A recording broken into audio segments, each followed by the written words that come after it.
Hi guys. Okay, so last video we're getting into Latin. Let's go through our recitations of just kind of all of our grammar, all of the basic stuff that we have to build everything on. So I'm going to switch the camera and we'll just recite together as I show the posters, okay?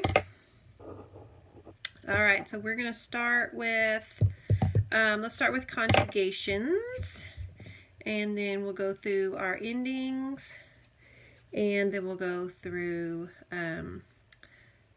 we'll conjugate a mo and moneo, we'll go through principal parts, then we'll go through declensions, and then get to what we're talking about this week. Okay.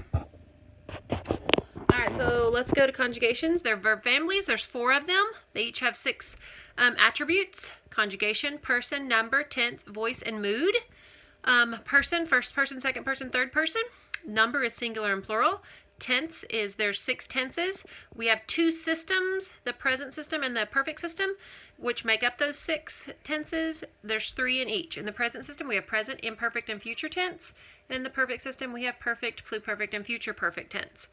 We have 2 voices, active and passive. We've only been in the active voice.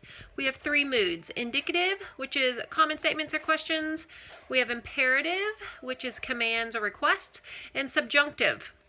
It's contrary to fact, or maybe a wish. I wish my bed was made. Now, we have these from Essentials. If you were in Essentials, you know that we studied these with English verbs. So these are similar to us, but in mood, we have not had imperative or subjunctive yet. We've only been in indicative mood in the active voice. So we've only had statements or questions with the subject doing the action, being in active. Okay, so we just talked about the tenses. We talked about that. We covered that already. So let's go to first conjugation present tense. Let's say the endings together. OST, mustis int. Let's go to the imperfect tense. This is a not finished action. When we translate, we will use was and were as a helping verb, and typically you'll have the ing added to the verb. He was going. When it's translated, you'll kind of see that, so maybe that'll help you out. All right, let's say these endings together. Bom, bas, bat, bomus, batis, bont. Okay, let's go to future tense. This is going to describe an action that's going to happen in the future. Typically, you'll see the tense sign is bi. And then you'll use the English helping verb will. Let's say the endings together. Bo, bis, bit, bimus, bitis, bunt. Okay, let's go to first conjugation principal parts. So we need to know the principal parts because they provide those stems that are needed to conjugate a verb in all of its tenses. And you'll definitely see that when we get to the perfect system. So the principal parts of the first conjugation are o, are, avi, atus. That's the part in red on that poster. And then let's go to second principal parts. So we have ao, eri, ui, etus. Note that we have the macron over the e in the second principal part. Okay, the second principal part is the infinitive. That's how we find our stem. We drop the re off the second principal part, the infinitive, to find our stem. Because remember, Latin is a language of stems and endings, and if we know how to find the stem and we know how to put the correct ending on there, we can translate this language. Okay, so let's go to second conjugation. So that was first conjugation. The endings are just what you see in those in the present system. Okay, the stem changes, but the endings do not change in second conjugation, so that is nice. Third, the principal parts change. Okay, the principal parts change, but the endings don't change. And then the third conjugation, so this is going to be, there's no regular pattern. Our principal parts must be memorized. The second principal part, the infinitive, is ere, like the second conjugation, but there is no macron. Okay, so they are familiar. Let me go back so you can see third principal part. Okay, so they are familiar with these endings. You see the, let me see if I can go this way with it. Maybe that'll help. Okay, So you see in the present system, you have the OST, mustis, int, bom, bos, bot, bomus, botus, bot. Those stay. But when you go to the future tense, we no longer have bo, bis, bit, bimus, bitis, bunt. We no longer have that. But it still keeps the similar pattern that we've seen before with an M in the first person singular and then st, mustis, int. So that is a difference on the third conjugation. Okay, if we go to the fourth conjugation, let me pull that one up so we can kind of all look at the same thing. They're going to have irregular principal parts. We have io, so eo, ire, ev, etus, but few follow that. So we have several that we have to memorize. Your infinitive, your second principal part is ire, ire, and we drop that re to find the stem. This is also known as the double vowel conjugation. We talked about that. So if you can look at this, so in the present sense we see OST, mustis, int, and then if you look in the imperfect tense, they add an E to the ending. So audi, A-U-D-I, is going to add an E, and then the bom, bos, bot, bomus, botus, bont. Okay, so audi a bom, audi a bos, audi a bot, audi a bomus, audi a botus, audi a bont. Okay, and then if we go to the future tense, again, we do not have bo, bis, bit, bimus, bitus, bunt like we normally do in the first and second. In the third and fourth, that drops off, but we still have MST, mustis, int. That stays the same. But first person singular adds an A, add the and then they all go to E. Add the ace, add the eighth, add the amus, add the atus, add the ent, or add the ain't. Okay, and remember a double vowel in these, it gets that because of the IE, IE, IE, IE, IE, IE, IA, and then IE on both of those from the stem and the ending gives that double vowel there.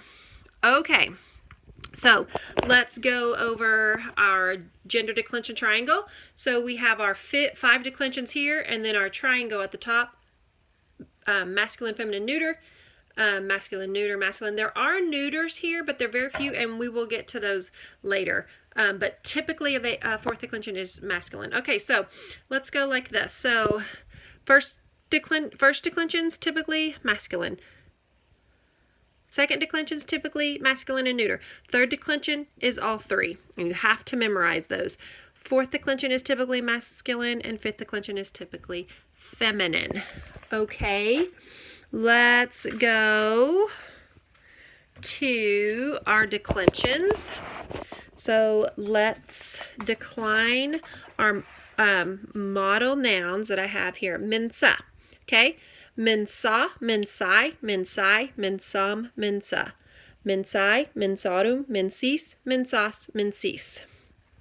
Okay, now I said I here for you for classical, and then if you are doing ecclesiastical or Christian Latin, I know I have a couple more that in class are doing that. Remember that says A. So just a note. And if we know what both pronunciations can be, we won't get confused if we hear it. Okay, let's look at second declension, typically masculine. Deus, Dei. Deus, Dei, Deo, Deum, Deum, Deo, Dei, Deorum, Deis, Deas, Deis. All right, let's go to second declension neuter.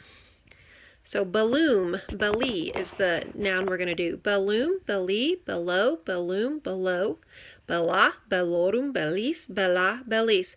Remember, in neuter, if it's a neuter, the nominative and accusative are going to be the same. Okay, and in plural, they're going to be A. They're the same in the singular, they're A in the plural. Okay. Third declension, masculine and feminine endings. Okay, in foundations, we remember this is various. So you can say blank or you can say various because it has various endings. So pater, pater, patris, patri, patrem, patre, patres, patrum, patribus, patres, patribus. All right, back to neuter. So accusative and nominative are going to be the same thing. For nomen, it's nomen here, nomen here. Okay, and then it's going to be nomina and nomina. Okay, Nomen, nomenis, nomini, nomen, nomine, nomina, nominu, nominum, I didn't translate, nominibus, nomina, nominibus. Okay, fourth declension, portus. This should be masculine. I don't have that written up there. Okay, portus, porti, portus, portus, portui, portum, porti, portu here, and then plural, portus, portuum, portibus, portus, portibus. Okay, and then fifth declension, our model noun is race.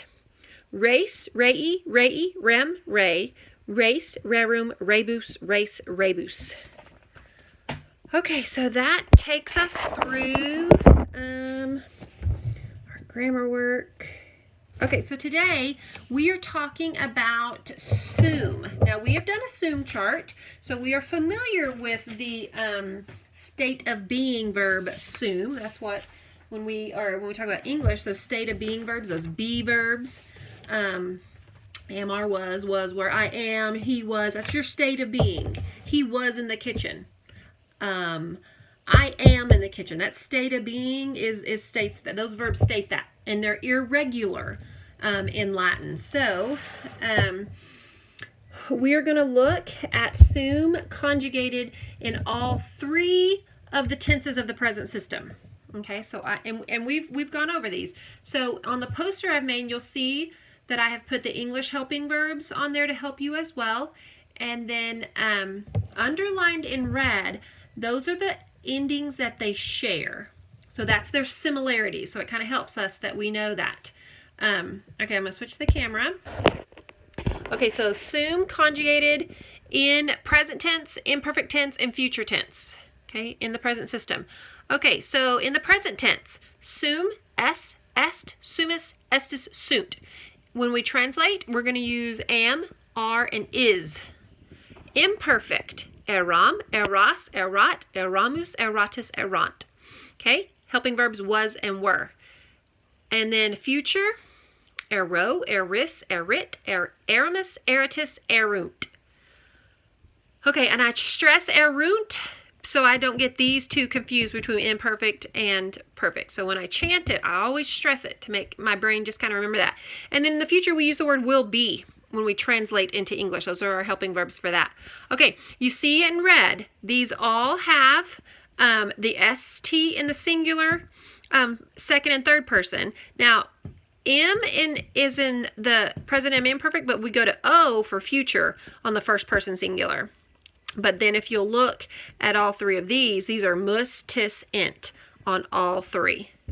Okay, so if we have SUM and then we look at SUM and how it can compare to the other conjugations, we can see that we're still using, especially in second and third person singular, and then all three, first person, second person, and third person in plural, they have that those same endings, that st, mus, tis, int, in some form or fashion.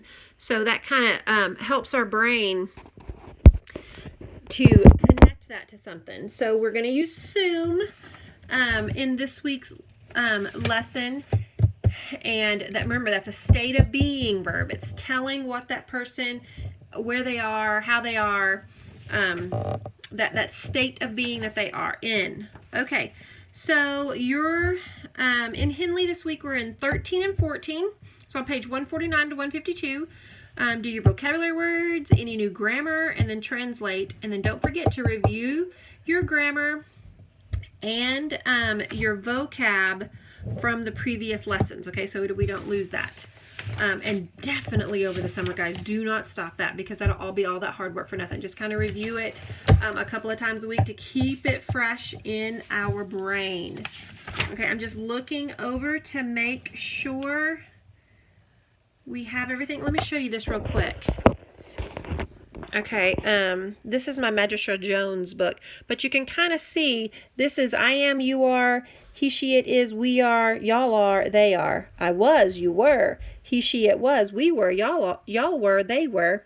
Future, I will be, you will be, he, she, it will be, we will be, y'all will be, they will be. So it kind of translates that, and that helps you use those helping verbs. Okay, guys, have a great week. Bye-bye.